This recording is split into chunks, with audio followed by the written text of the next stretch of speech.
Well, good morning, everyone. Rosie, thank you for your kind words. I have never seen Rosie on the basketball court. I'll bet it would be a treat.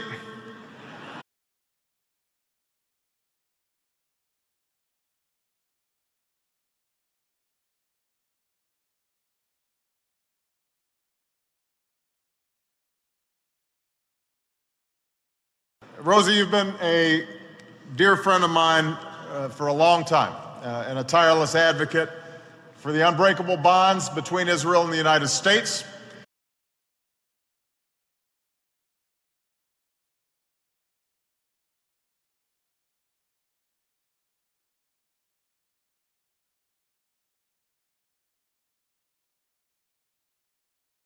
In the United States. And as you complete your term as president, I salute your leadership and your commitment.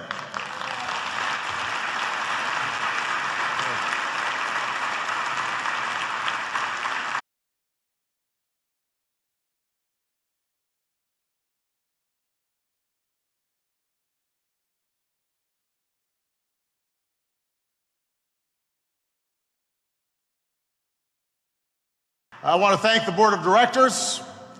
As always, I'm glad to see my longtime friends in the Chicago delegation. I also want to thank the member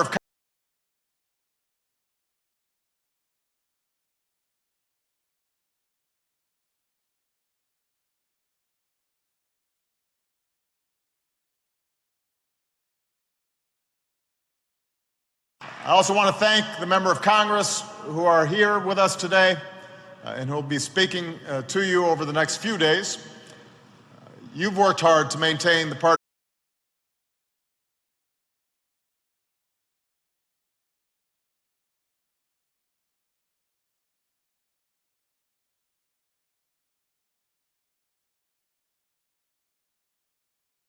You've worked hard to maintain the partnership between the United States and Israel. And I especially want to thank my close friend and leader of the Democratic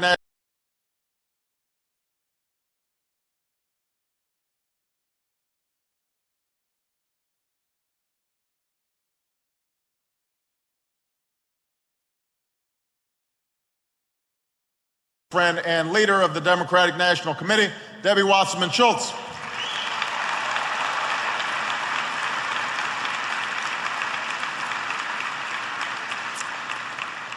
I'm glad that my outstanding young ambassador to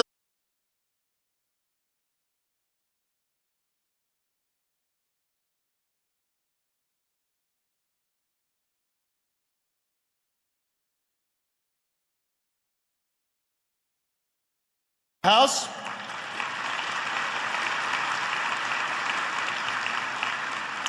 I understand that Dan is perfecting his Hebrew on his new assignment, and I appreciate his constant outreach to the Israeli people.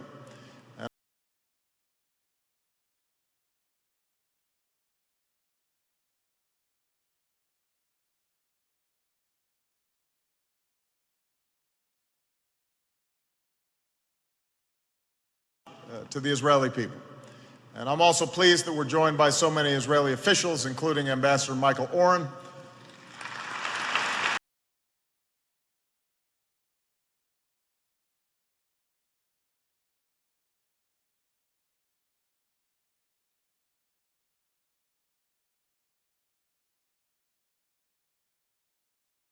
And tomorrow, I'm very much looking forward to welcoming Prime Minister Netanyahu and his delegation back to the White House.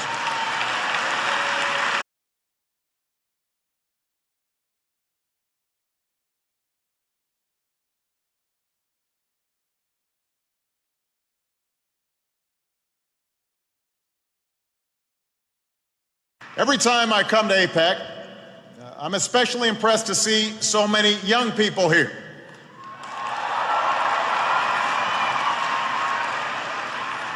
You don't yet get the front seats, I understand.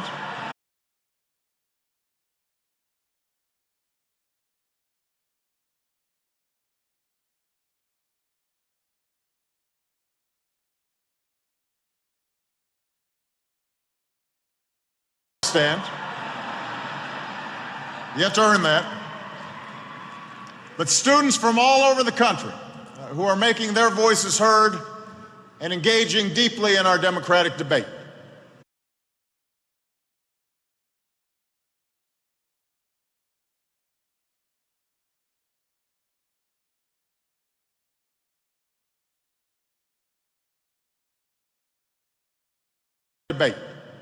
You carry with you an extraordinary legacy of more than 6 decades of friendship between the United States and Israel.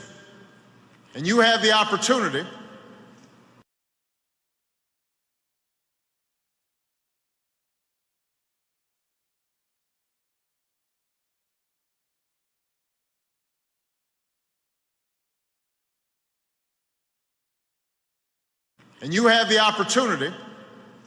and the responsibility to make your own mark on the world. And for inspiration, you can look to the man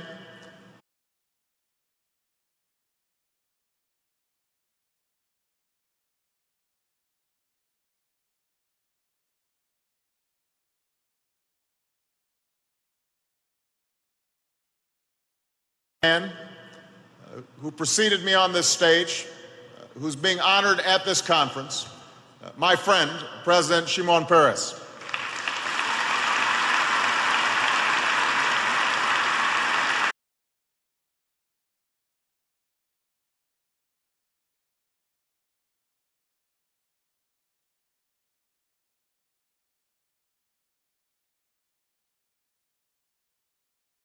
In a shtetl in what was then Poland, a few years after the end of the First World War.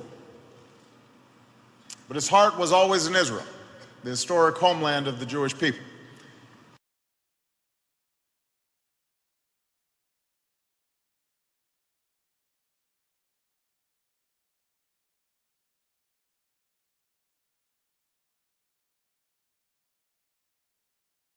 Historic homeland of the Jewish people.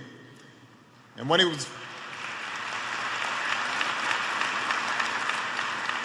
he was just a boy, he made his journey across land and sea toward home.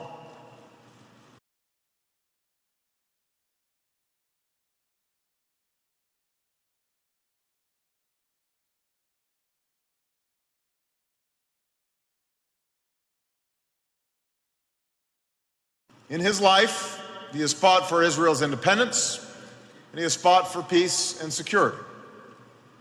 As a member of the Haganah and a member of the Knesset, as a minister of defense,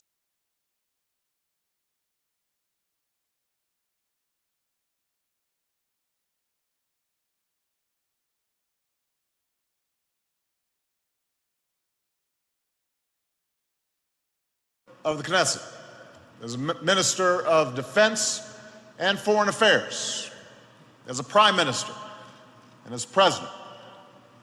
Shimon helped build the nation that thrives today, the Jewish state of Israel.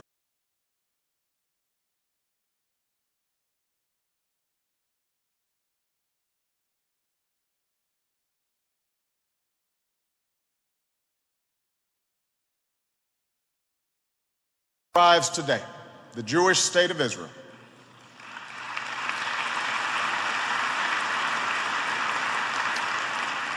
But beyond these extraordinary achievements, he has also been a powerful moral voice.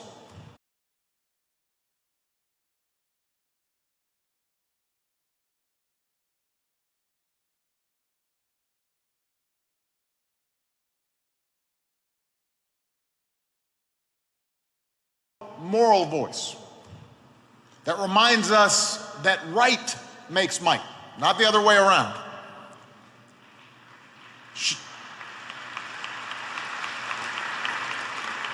Shimon once described the story of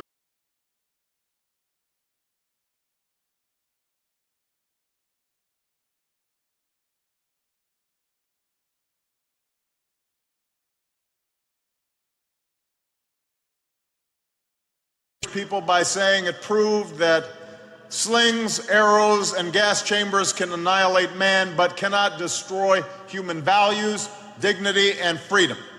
and he has lived those values.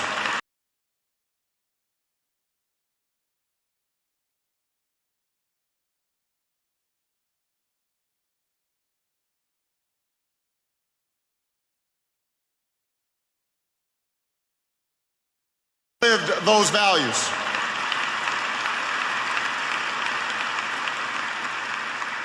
He has taught us to ask more of ourselves and to empathize more with our fellow human beings. I am grateful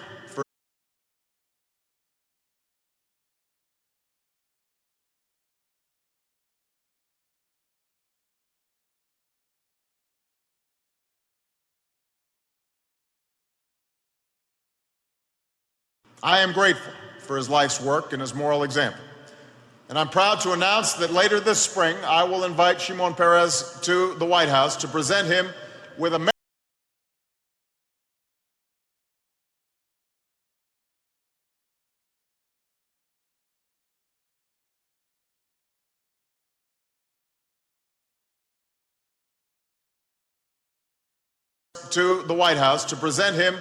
America's highest civilian honor, the Presidential Medal of Freedom.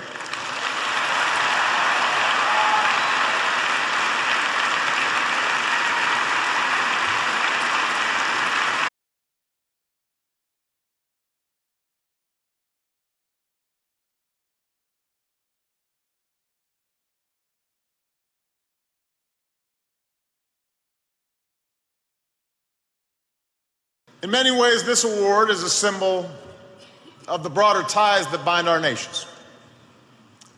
The United States and Israel share interests, but we also share those human values that Shimon spoke about.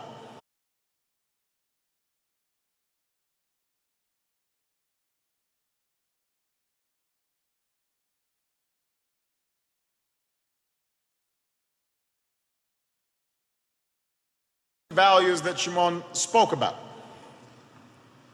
A commitment to human dignity. A belief that freedom is a right that is given to all of God's children. An experience that shows us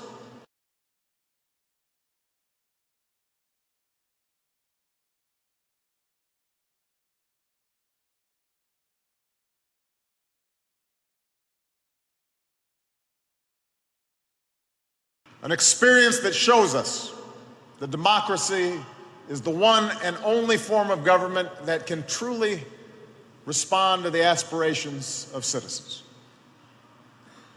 America's founding fathers understood that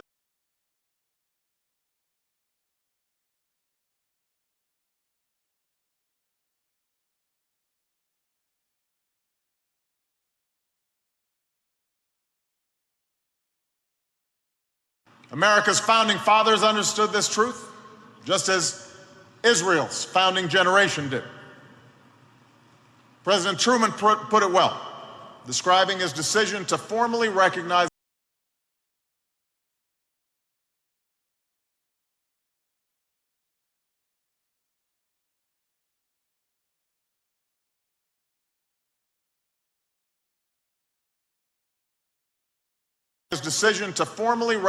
Israel only minutes after it declared independence. He said, "I had faith in Israel before it was established.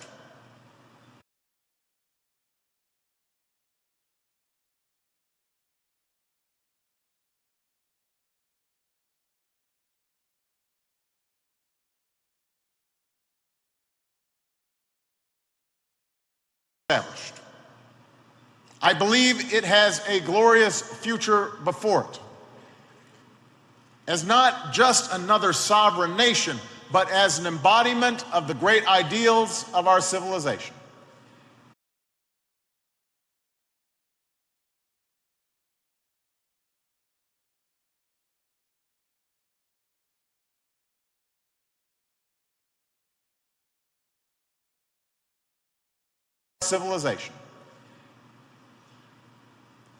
For over 6 decades, the American people have kept that faith.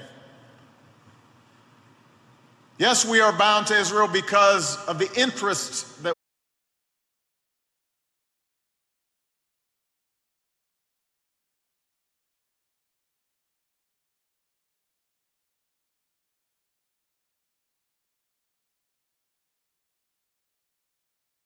for our communities, prosperity for our people, the new frontiers of science that can light the world.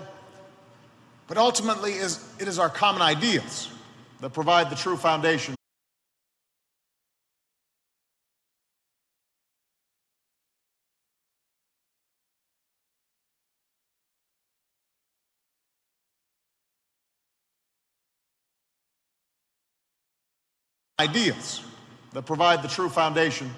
for our relationship.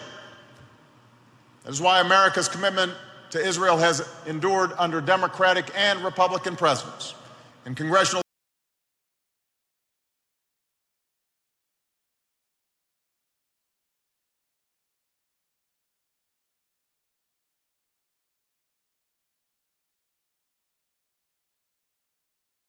Republican presidents and congressional leaders of both parties.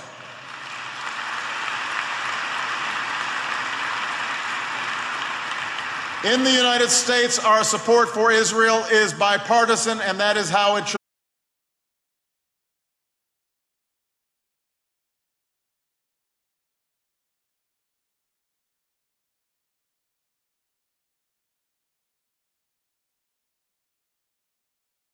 Stay.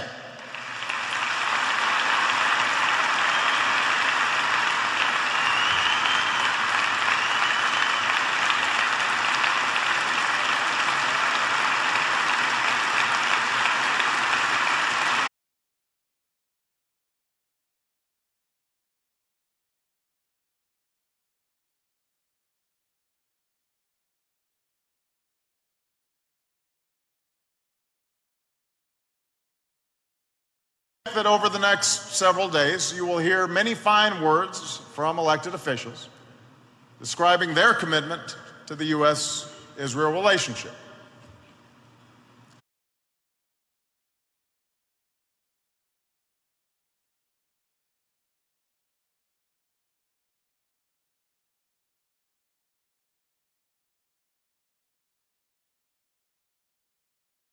Israel relationship. But as you examine my commitment,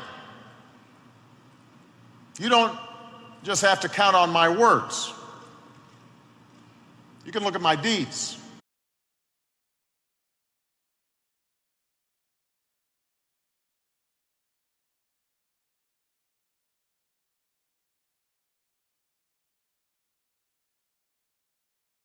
President of the United States, I have kept my commitments to the state of Israel. At every crucial juncture, at every fork in the road, we have been there for Israel.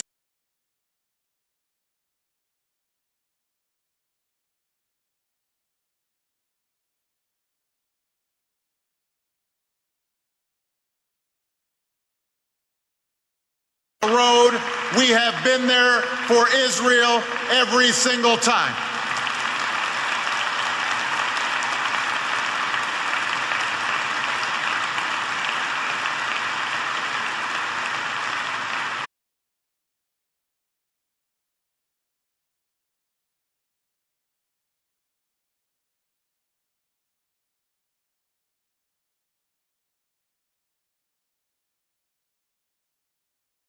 Sacrosanct. It is non-negotiable. That belief has guided my actions as president.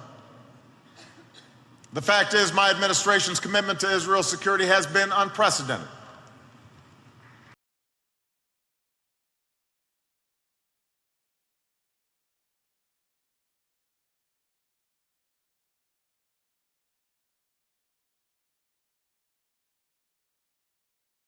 Unprecedented. Our military and intelligence cooperation has never been closer.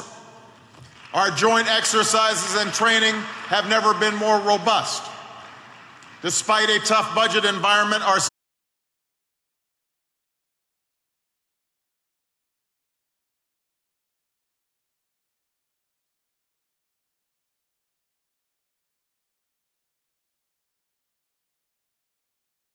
Despite a tough budget environment, our security assistance has increased every single year.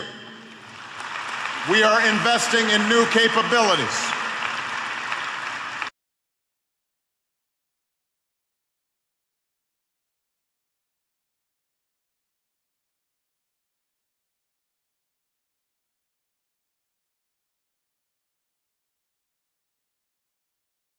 We're providing Israel with more advanced technology, types of products and systems that only go to our closest friends and allies.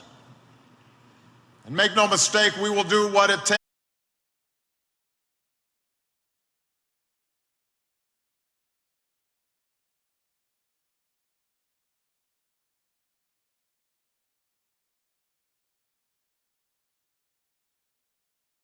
And make no mistake, we will do what it takes to preserve Israel's qualitative military edge, because Israel must always have the ability to defend itself by itself against any threat.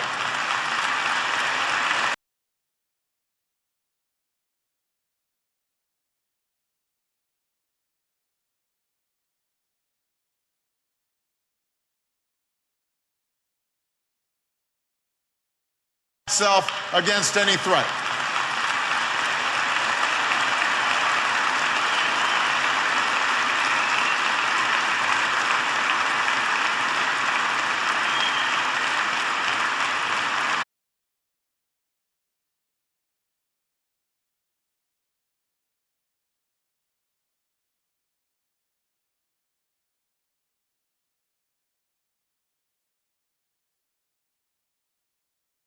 The Lebanese border. I've visited with families who've known the terror of rocket fire in Sderot. And that's why, as president, I have provided critical funding to deploy the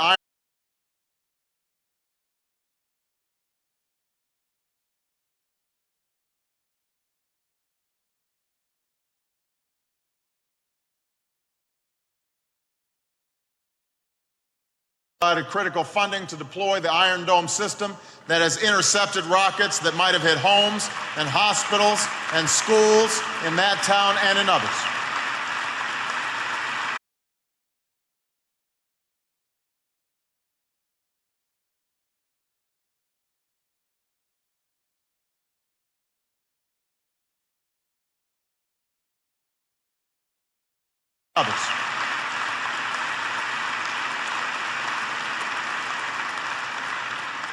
Now our assistance is expanding Israel's defensive capabilities so that more Israelis can live free from the fear of rockets and ballistic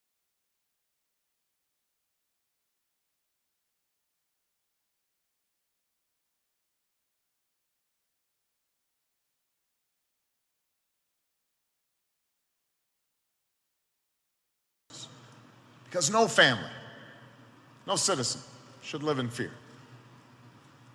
And just as we've been there with our security assistance, we've been there through our diplomacy.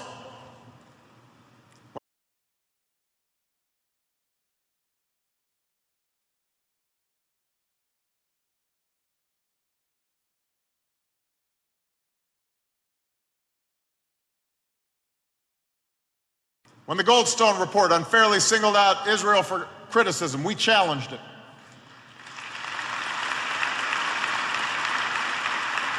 When Israel was isolated in the aftermath of the flotilla incident, we supported them.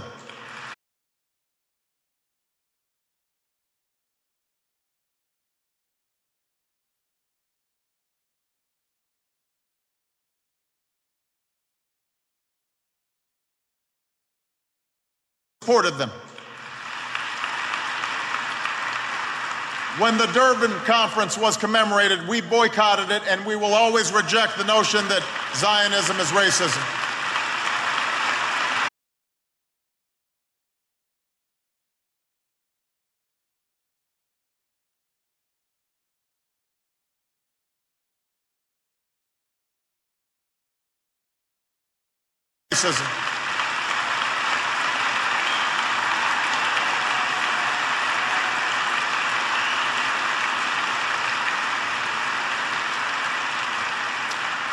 When one-sided resolutions are brought up at the Human Rights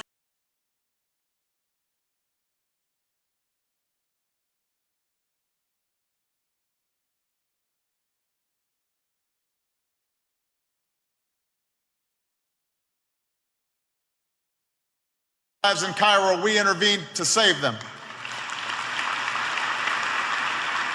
When there are efforts to boycott or divest from Israel, we will stand against them.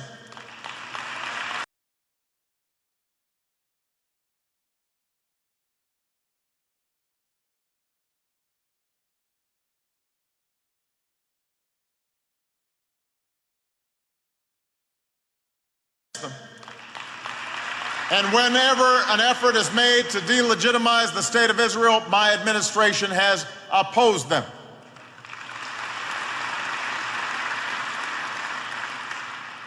So there should not be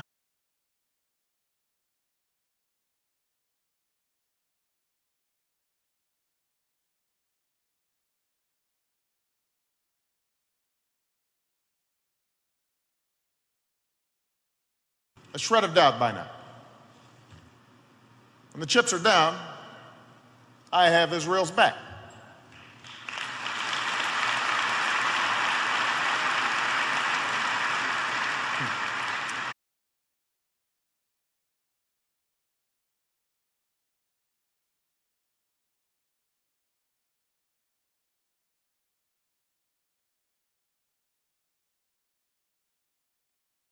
You hear some questions regarding my administration's support for Israel. Remember that it's not backed up by the facts. And remember that the U.S.-Israel relationship is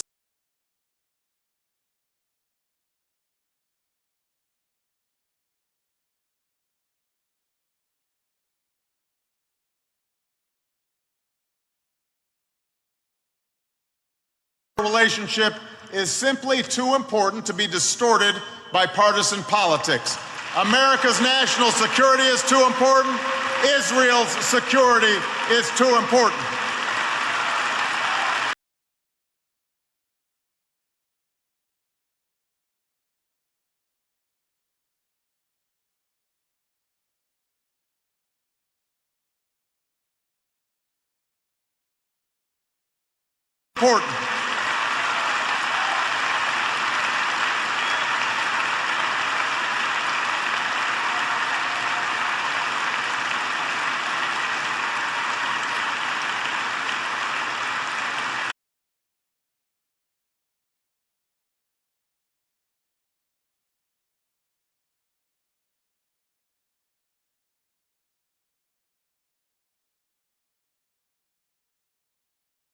Pursuit of peace between Israelis and Palestinians. So let me say this. I make no apologies for pursuing peace. Israel's own leaders understand the necessity of peace.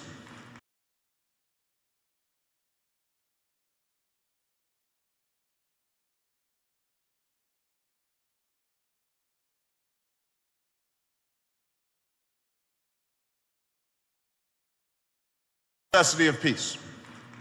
Prime Minister Netanyahu, Defense Minister Barak, President Perez, each of them have called for two states, a secure Israel that lives side by side,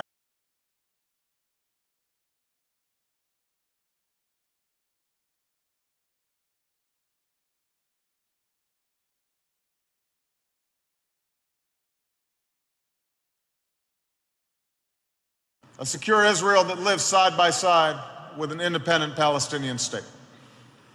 And I believe that peace is profoundly in Israel's security interest.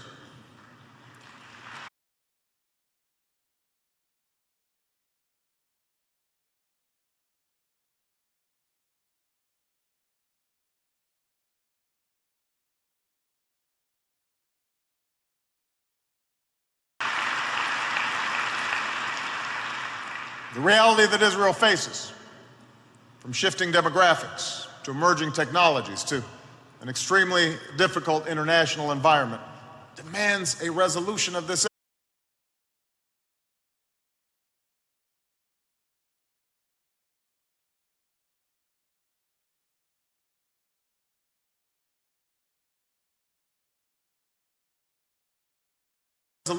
issue. And I believe that peace with the Palestinians is consistent with Israel's founding values because of our shared belief in self-determination.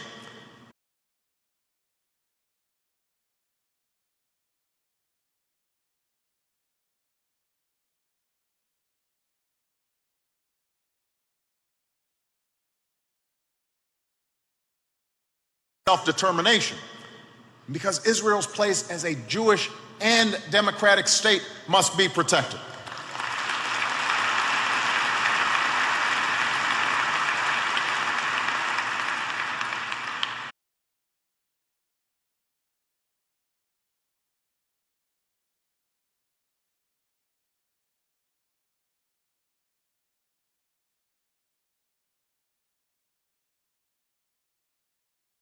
There's a reason why it's remained elusive for 6 decades.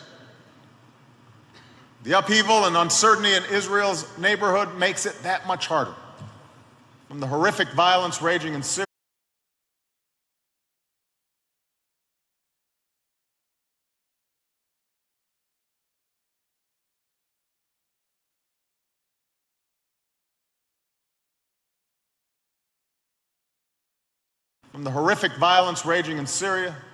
to the transition in Egypt.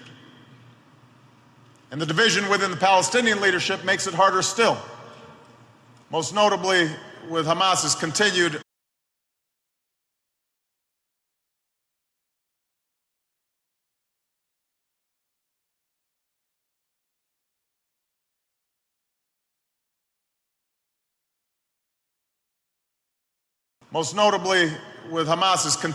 rejection of Israel's very right to exist.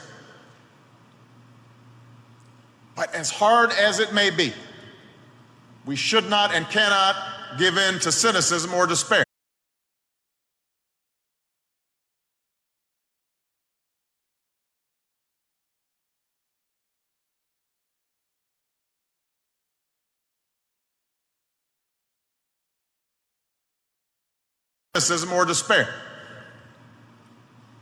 The changes taking place in the region make peace more important, not less. And I've made it clear that there will be no lasting peace unless Israel's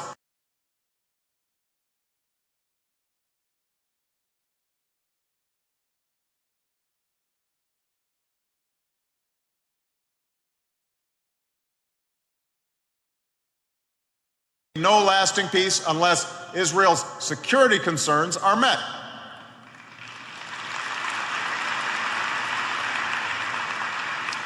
That's why we continue to press Arab leaders to reach out to Israel. And we'll continue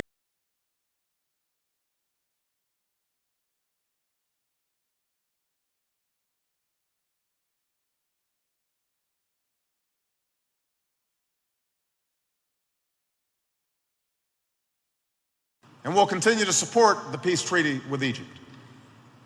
That's why, just as we encourage Israel to be resolute in the pursuit of peace, we have continued to insist that any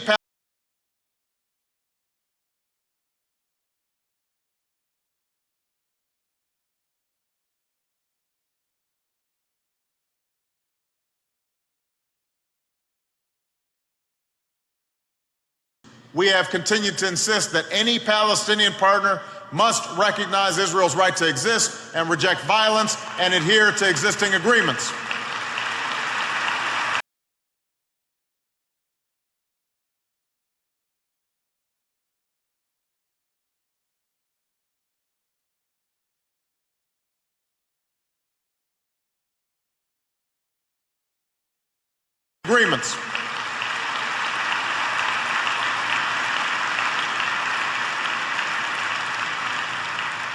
And that is why my administration has consistently rejected any efforts to shortcut negotiations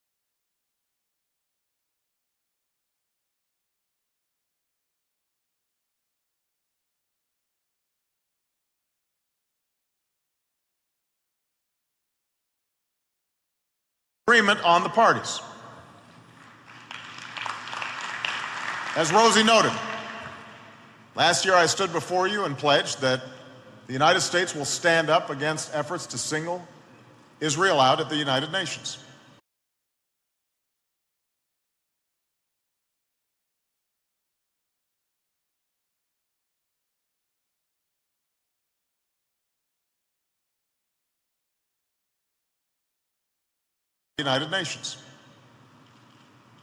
As you know, that pledge has been kept.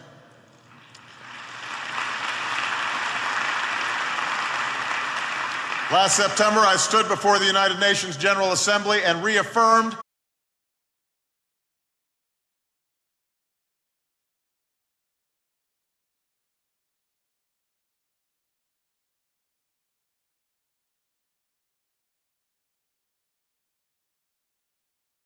that any lasting peace must acknowledge the fundamental legitimacy of Israel and its security concerns. I said that America's commitment to Israel's security is unshakable. Our friendship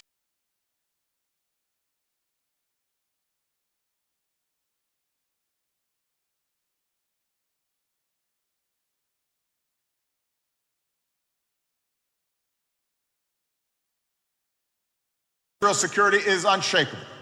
Our friendship with Israel is enduring, and that Israel must be recognized.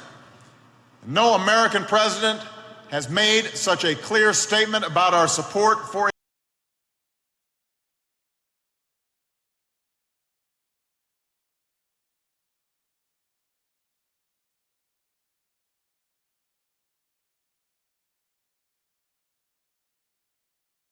clear statement about our support for Israel at the United Nations at such a difficult time.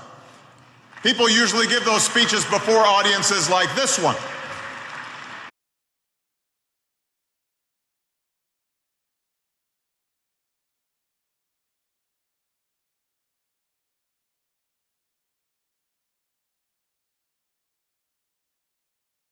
Before audiences like this one, not before the General Assembly.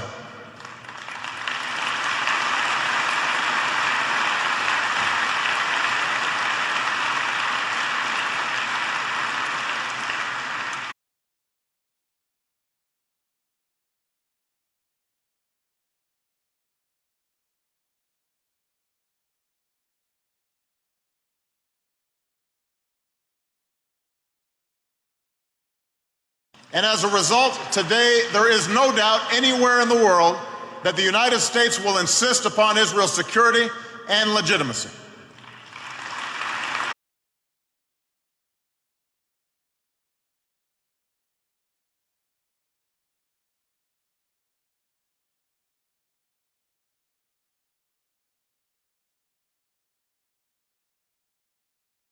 That will be true as we continue our efforts to pursue pursuit of peace.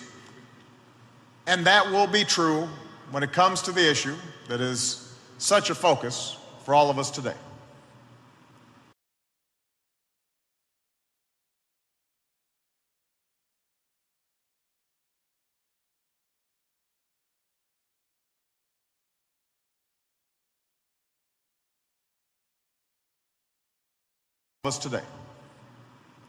Iran's nuclear program, a threat that has the potential to bring together the worst rhetoric about Israel's destruction with the world's most dangerous weapons.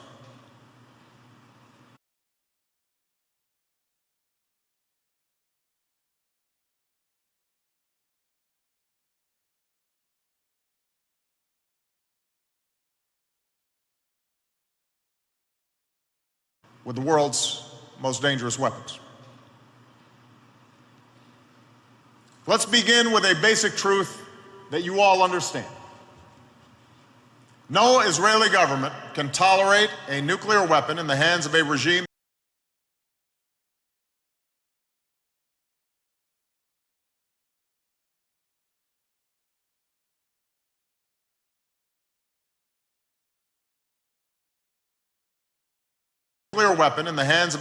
that denies the Holocaust, threatens to wipe Israel off the map, and sponsors terrorist groups committed to Israel's destruction.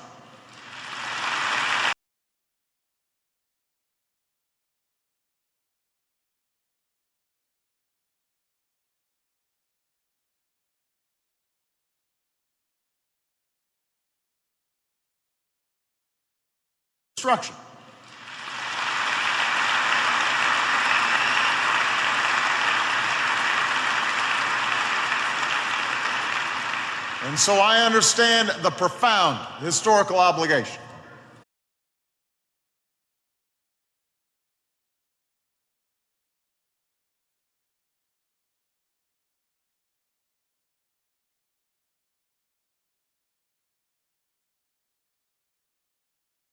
a nuclear-armed Iran is completely counter to Israel's security interests. But it is also counter to the national security interests of the United States.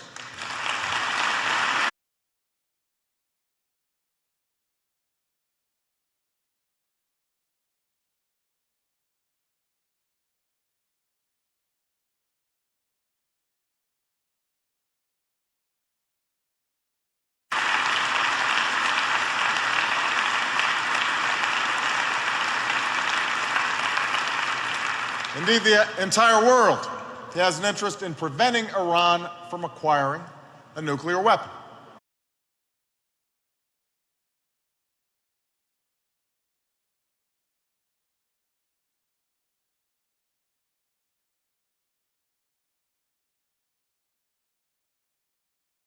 undermine the non-proliferation regime that we've done so much to build.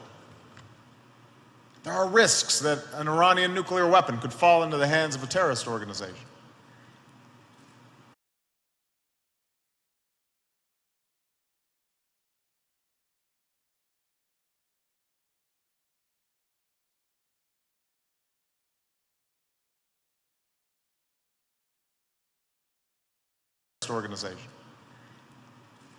It is almost certain that others in the region would feel compelled to get their own nuclear weapon, triggering an arms race in one of the world's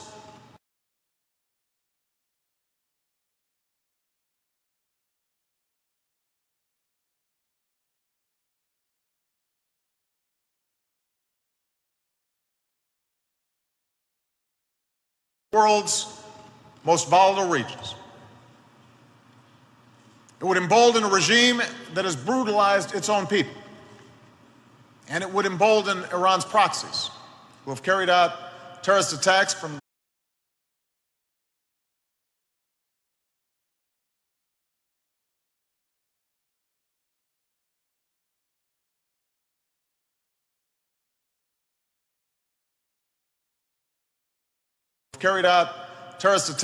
the Levant to Southwest Asia.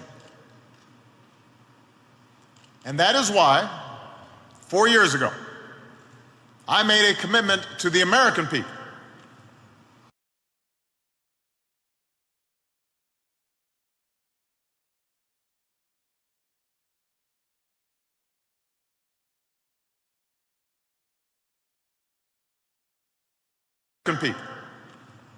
and said that we would use all elements of American power to pressure Iran and prevent it from acquiring a nuclear weapon.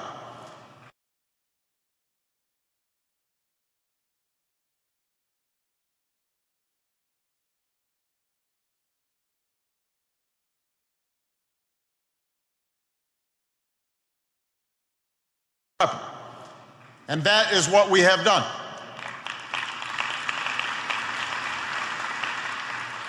When I took office, the efforts to apply pressure on Iran were in tatters. Iran had gone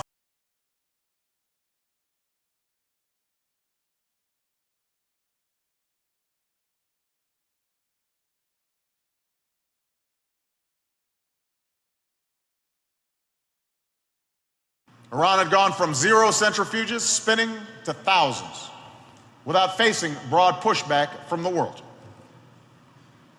In the region, Iran was ascendant, increasingly popular and extending its reach.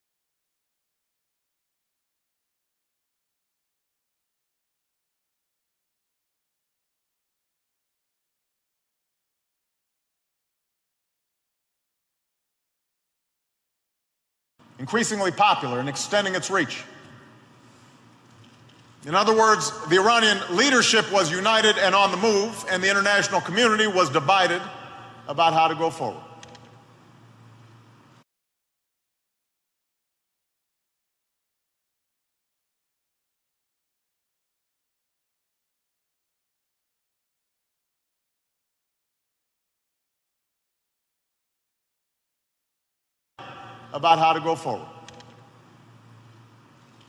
And so from my very first months in office, we put forward a very clear choice to the Iranian regime.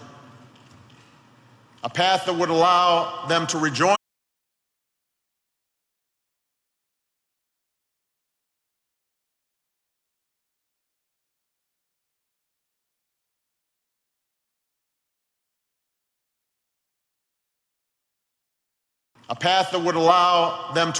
the community of nations if they meet their international obligations, or a path that leads to an escalating series of consequences if they don't.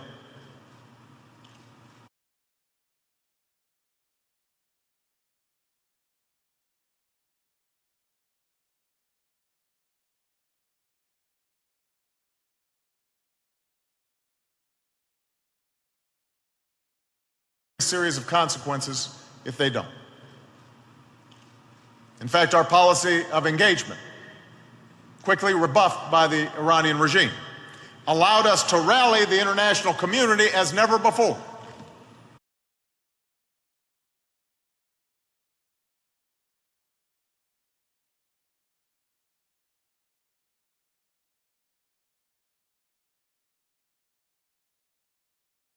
International community as never before to expose Iran's intransigence and to apply pressure that goes far beyond anything that the United States could do on our own.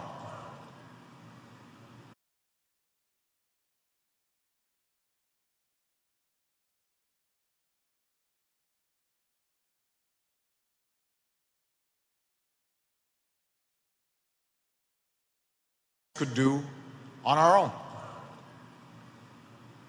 Because of our efforts, Iran is under greater pressure than ever before. Some of you will recall, people predicted that Russia and China wouldn't join us.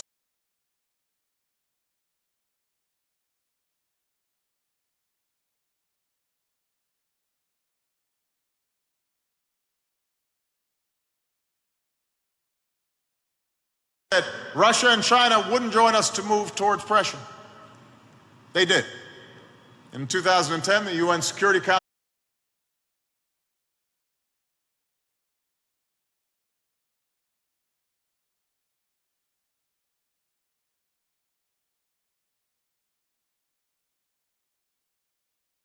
sanctions effort. Few thought that sanctions could have an immediate bite on the Iranian regime. They have, slowing the Iranian nuclear program and virtually grinding the Iranian economy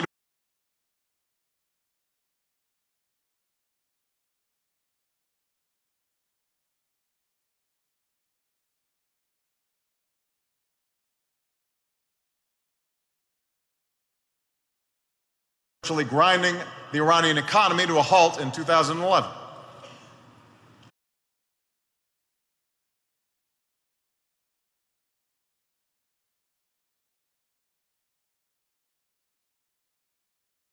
And oil exports.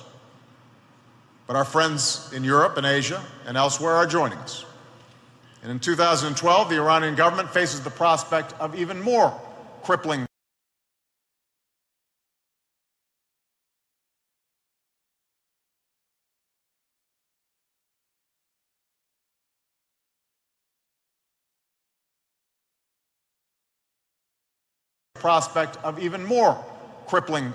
sanctions. That is where we are today, because of our work. Iran is isolated, its leadership divided and under pressure.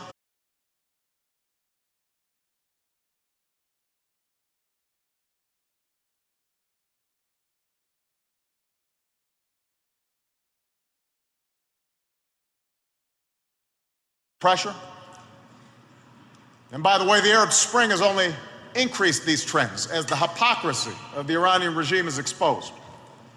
And its ally, the Assad regime, is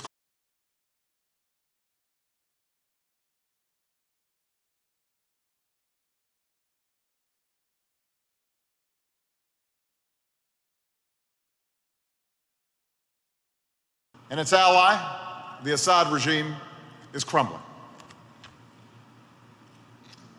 Of course, so long as Iran fails to meet its obligations, this problem remains unresolved. The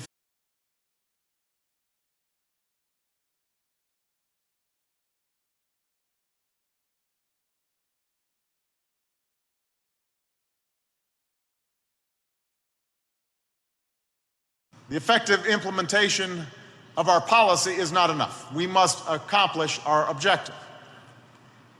And in that effort, I firmly believe that an opportunity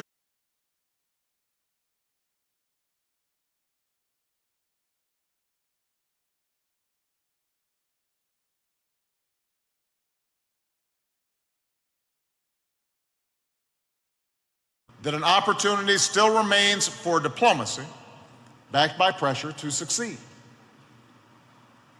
The United States and Israel both assess that Iran does not yet have a nuclear weapon.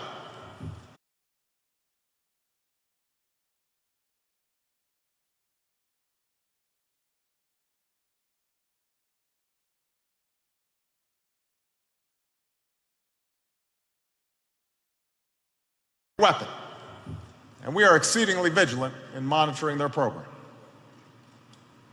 Now the international community has a responsibility to use the time and space that exists.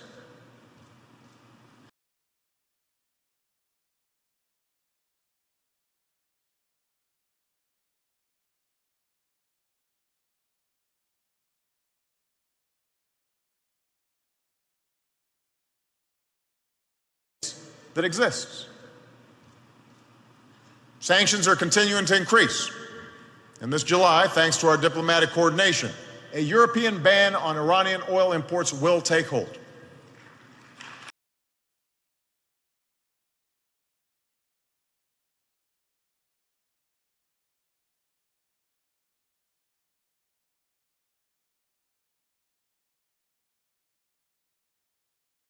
Oil imports will take hold.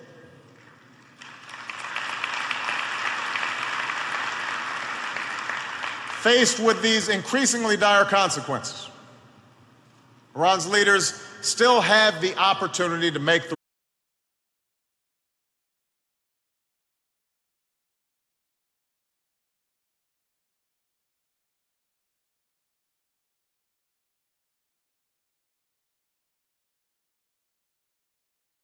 They can choose a path that brings them back into the community of nations, or they can continue down a dead end. And given their history, there are, of course, no guarantees that the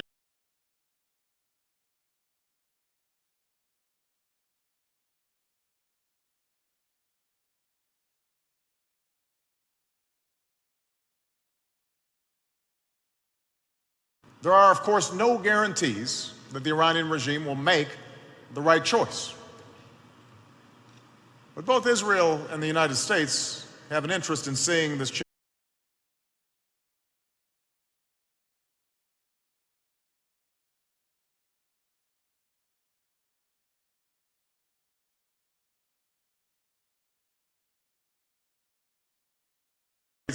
Have an interest in seeing this challenge resolved diplomatically.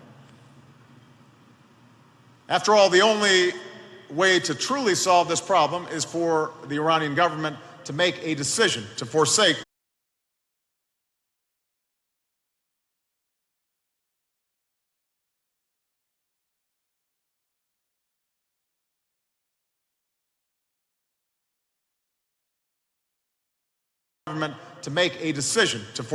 nuclear weapons. That's what history tells us.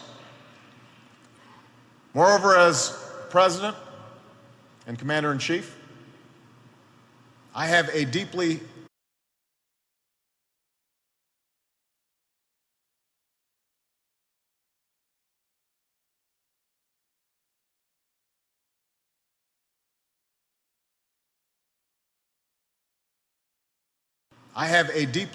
held preference for peace over war. I have sent men and women into harm's way. I've seen the consequences of those decisions in the eyes of those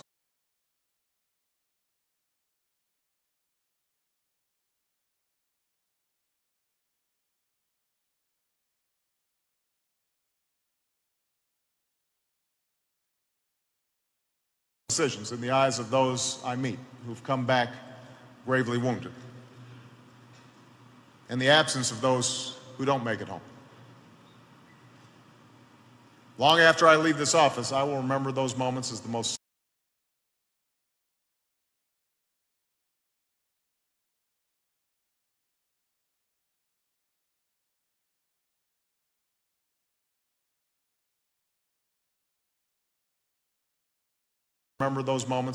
searing of my presidency. And for this reason, as part of my solemn obligation to the American people, I will only use force when the time and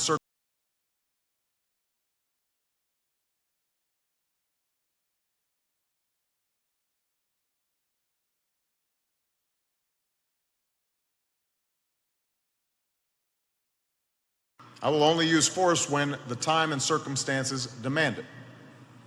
And I know that Israeli leaders also know all too well the costs and consequences of war, even as they recognize their obligation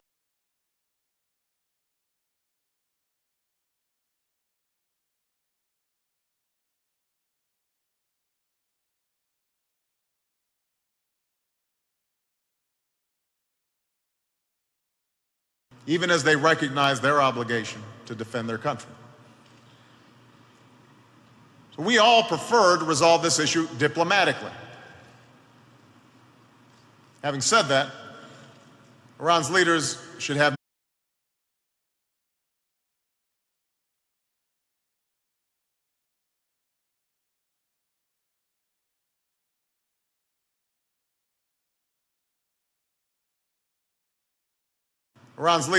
should have no doubt about the resolve of the United States.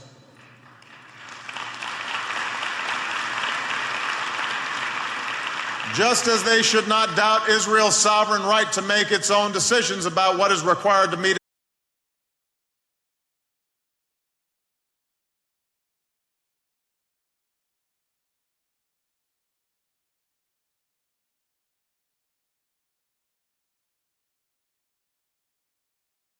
its security needs.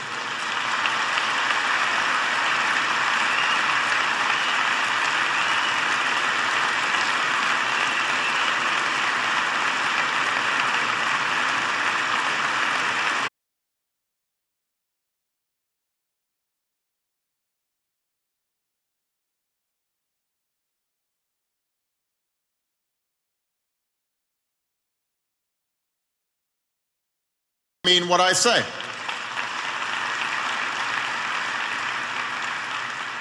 That includes all elements of American power. A political effort aimed at isolating Iran, a diplomatic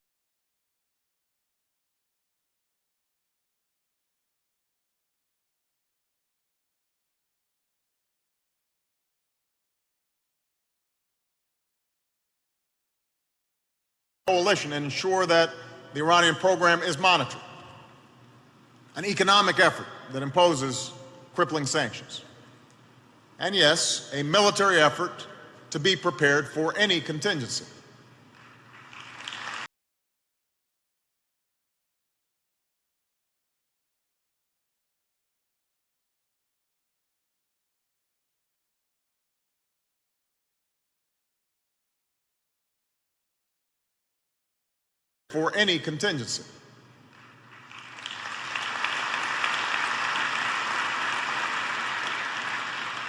Iran's leaders should understand that I do not have a policy of containment. I have a policy to prevent Iran from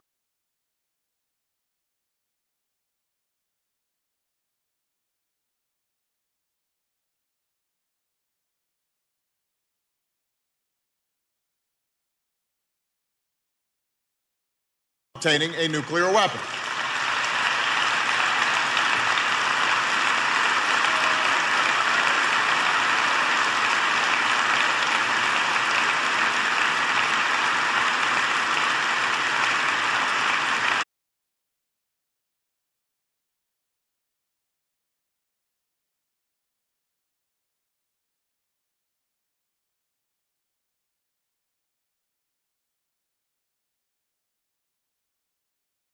Necessary to defend the United States and its interests.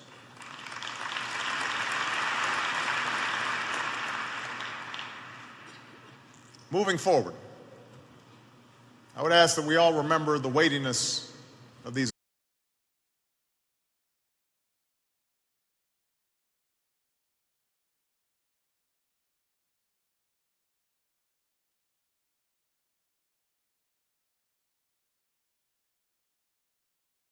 the stakes involved for Israel, for America, and for the world. Already there's too much loose talk of war.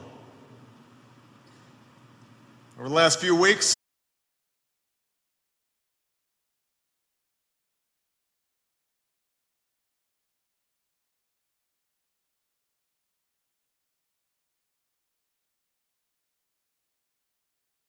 only benefited the Iranian government by driving up the price of oil, which they depend on to fund their nuclear program.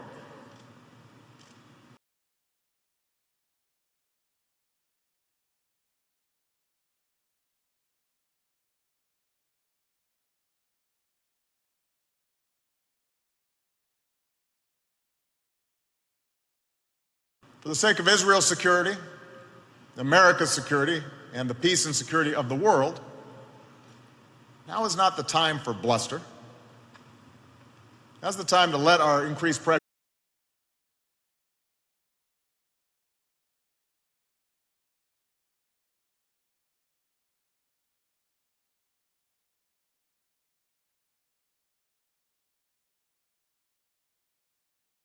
Now's the time to let our increased pressure sink in and to sustain the broad international coalition we have built. Now's the time to heed the timeless advice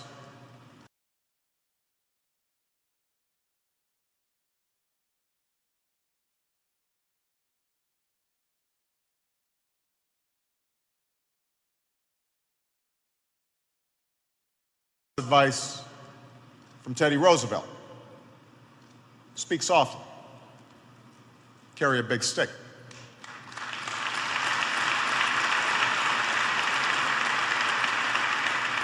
And as we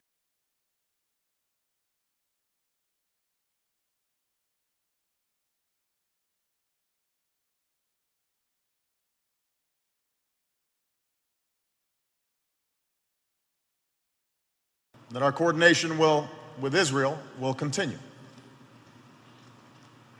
Now, these are challenging times. We've been through challenging times before.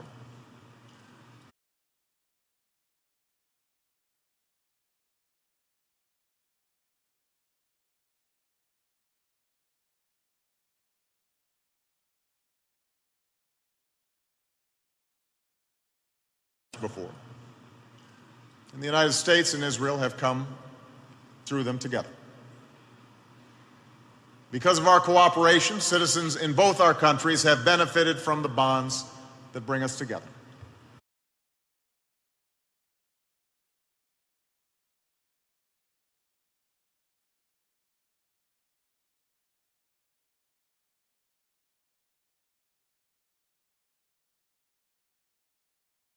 Bonds that bring us together. I'm proud to be one of those people. In the past, I've shared in this forum just why those bonds are so personal for me.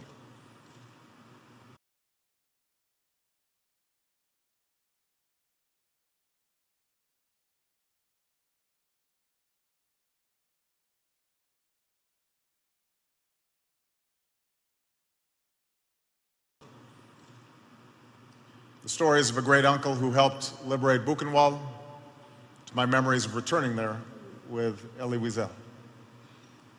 From sharing books with President Peres,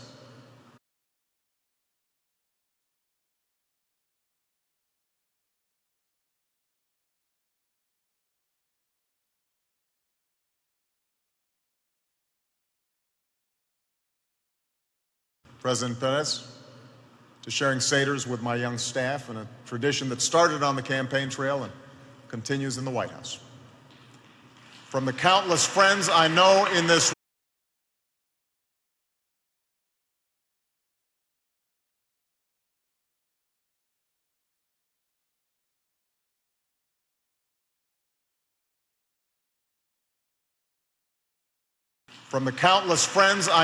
in this room to the concept of tikkun olam that has enriched and guided my life.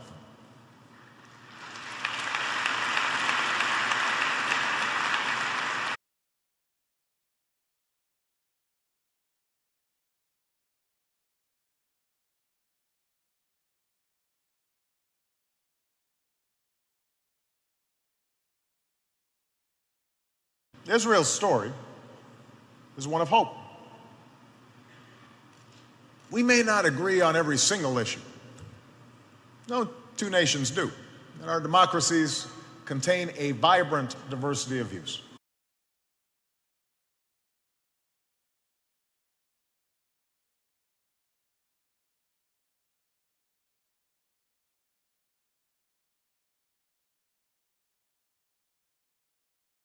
But we agree on the big things, the things that matter. And together, we are working to build a better world. One where our people can live free from fear.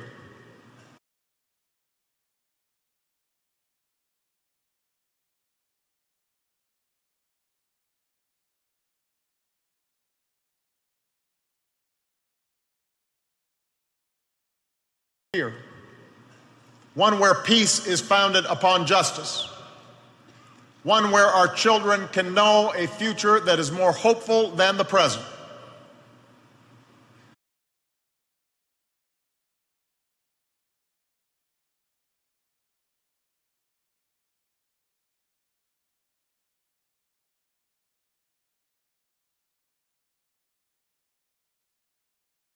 There is no shortage of speeches on the friendship between the United States and Israel. But I'm also mindful of the proverb, a man is judged by his deeds, not his words.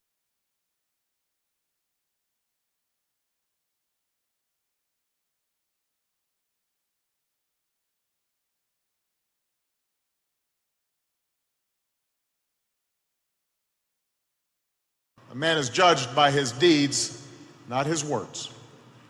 So if you want to know where my heart lies, look no further than what I have done to stand up for Israel, to secure both of our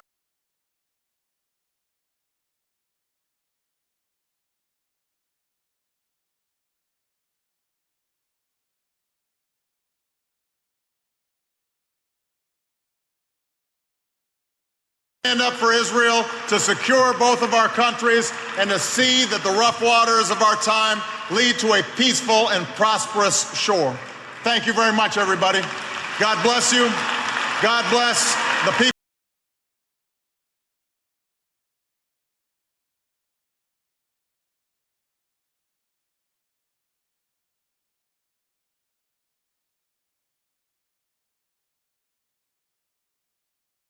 Everybody, God bless you. God bless the people of Israel. God bless the United States of America.